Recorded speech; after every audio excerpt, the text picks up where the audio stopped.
Oke, pertama kita akan membahas soal nomor 16. Di soal ini dikatakan ada seorang pemain bola sedang menerima umpan dari temannya. Katakan namanya Ronaldo deh. Bola itu punya massa 0,4 kg. Kecepatan awalnya 12 meter per second dengan membentuk arah 30 derajat terhadap horizontal. Itu menuju ke kaki Ronaldo. Terus sesaat kemudian selama 0,01 detik si bola itu nyentuh kakinya Ronaldo. Ronaldo nendang balik si bolanya ke arah kanan dengan kecepatan 15 meter per second dengan arah 30 derajat terhadap horizontal. Yang ditanya nih, berapa sih gaya yang dirasakan oleh bola dalam arah vertikal? Yang pertama harus kita cari yaitu impuls arah sumbu Y. Masih nggak sama impuls? Impuls itu bahasa lainnya perubahan momentum. Nih, Y sama dengan delta PY sama dengan M dikali delta VY. M itu masanya. Kalau delta VY itu artinya perubahan kecepatan dalam arah sumbu Y. Kenapa sih kita cari impuls dalam arah sumbu Y aja? Kan yang ditanya itu gaya arah vertikal ya. Berarti kita cuma butuh impuls yang arah sumbu Y. Oke, kita balik lagi. Masukin angkanya ke M kali delta VY. Berarti 0,4 kali 15 sin 30 dikurang min 12 sin 30. Kenapa min 12? Karena awalnya si bola arahnya ke kiri setelah ditendang ke kanan. Makanya kenapa di sini jadi minus 12. Oke, masukin semua angkanya. Ingat sin 30 itu setengah. 0,4 kali 15 sin 30 derajat kurang min 12 sin 30 derajat itu sama dengan 5,4. Ingat, satuan impuls itu adalah kilogram meter per second. Setelah kita dapat impuls, berarti jangan lupa ya, kalau gaya itu sama dengan perubahan momentum atau impuls per delta T. Kita masukin angkanya sama dengan 5,4 dibagi dengan 0,01. Itu sama dengan 540 Newton. Jadi jawabannya B. Oke, yang kedua kita akan membahas soal nomor 19. Di soal ini dikatakan ada sebuah gerobak. Itu masanya M besar sama dengan 80 kg. Terus di atasnya ada M1 masanya 8 kg. Di depan gerobaknya ada balok masanya 4 kg.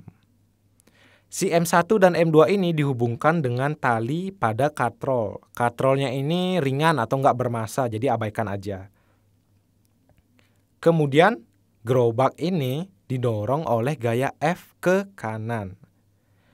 Nah, pertanyaannya nih, berapa gaya F ini supaya si M1, M2 itu tetap diam terhadap si gerobaknya? Oke, untuk membahas soal ini, mari semua kita gambar diagram gayanya seperti ini. Kalau misalkan gerobak ini didorong oleh gaya F ke kanan, berarti mereka semua, mau M besar, M1, M2, punya percepatan sebesar A arahnya ke kanan. Nah, coba deh kalau kalian perhatikan balok yang M1 ini. Berarti dia akan merasakan gaya yang arahnya ke belakang sebesar M1 dikali A. Ini mirip kalau kita ada di atas gerobaknya. Coba deh, kita sedang di atas gerobak terus didorong ke depan, kita akan terdorong ke belakang. Nah, ini mirip dengan M1.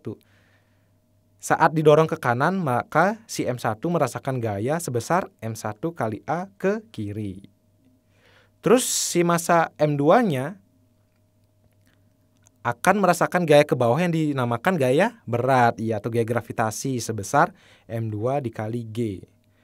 Nah, kalau kalian perhatiin gambar ini, supaya si balok atau M1, M2-nya tetap diam terhadap gerobak, maka si M1A sama dengan M2G.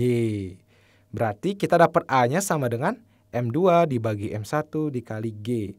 Sama dengan M2-nya 4, M1-nya 8, G 10. 4-nya bisa dicoret, jadi 1, ini 2, dikali 10 sama dengan 5 meter per second kuadrat. Jadi kita punya percepatannya sama dengan 5 meter per second kuadrat. Maka dari itu kita dapat gaya F-nya. Jadi F sama dengan massa total dikali dengan A. Massa totalnya itu berarti M besar ditambah M1 tambah M2 dikali A. Udah masukin angkanya, M besar 80, M1 8, M2 4 dikali A-nya itu 5. Berarti sama dengan 460 Newton. Jadi jawabannya itu D. Oke, sekarang kita akan membahas soal nomor 23. Di soal nomor 23 dikatakan kalau ada dua buah sistem isotermis nih. Ada yang namanya gas A, ada gas B. Si gas A itu punya massa molar 20 gram per mol. Tekanannya yaitu 1 atm atau 1 atmosfer. Massa jenis A atau rho A itu sama dengan 1,5 kg per meter kubik. Sedangkan kalau si gas B itu punya massa molar 30 gram per mol. Tekanannya 1,5 atm. Nah, yang ditanya nih, berapa massa jenis gas B? Sebelum kita menjawab soal ini, kita harus perhatikan kata kuncinya, yaitu isotermis. Isotermis itu artinya suhu gas itu konstan. Nah, sekarang kalian ingat lagi nih, ingat kalau persamaan gas itu yang ini nih, PV sama dengan nRT. Atau bisa kita tulis ya, M kecil per M besar kali RT. Terus kita kali silang nih antara ini sama ini, kita modif jadi kayak gini. P kali M per M kecil per V besar sama dengan RT. Nah, kalian harus ingat lagi nih, jangan lupa nih. M kecil per V itu adalah massa jenis atau rho. Sehingga persamaan yang ini bisa kita tulis kayak gini. Nih yang ini, P kali M per rho sama dengan RT. Ingat ya, R itu adalah konstanta gas, artinya besarnya konstan. Sedangkan T itu adalah suhu. Ingat di soal ini dikatakan sistemnya isotermis, jadi T-nya konstan. Berarti R dikali T nilainya konstan. Jadi kesimpulannya rumus ini mau di gas A mau di gas B itu besarnya sama saja. Sehingga bisa kita tulis kayak gini nih, lihat.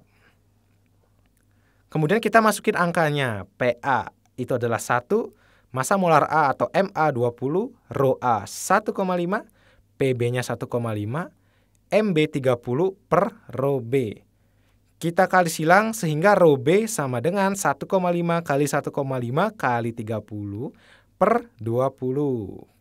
Kita hitung sama dengan 3,375 kg per meter kubik. Jadi jawabannya adalah D.